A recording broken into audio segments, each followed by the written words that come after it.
Il fatto che una persona affetta da disturbi psichici sia libera è uno dei problemi insolubili della giustizia, perché non si può preventivamente immaginare come possa scatenarsi questa malattia e non si può neanche incarcerare una persona sul solo presupposto che è ammalata.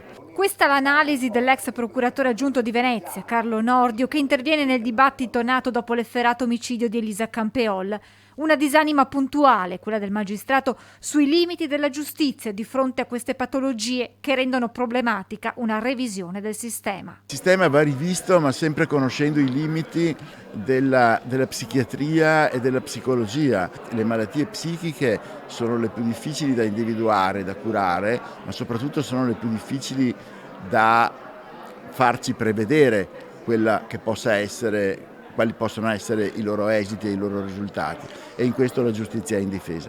Un quadro nel quale si inserisce la figura del magistrato con un compito non certo facile. Al magistrato, adesso parlo da magistrato, viene chiesto di domandare al perito se la persona sia socialmente pericolosa, e su 10 periti magari 5 dicono una cosa, 5 dicono un'altra, perché la valutazione di pericolosità sociale, anche se è connessa a una malattia, è una decisione estremamente difficile.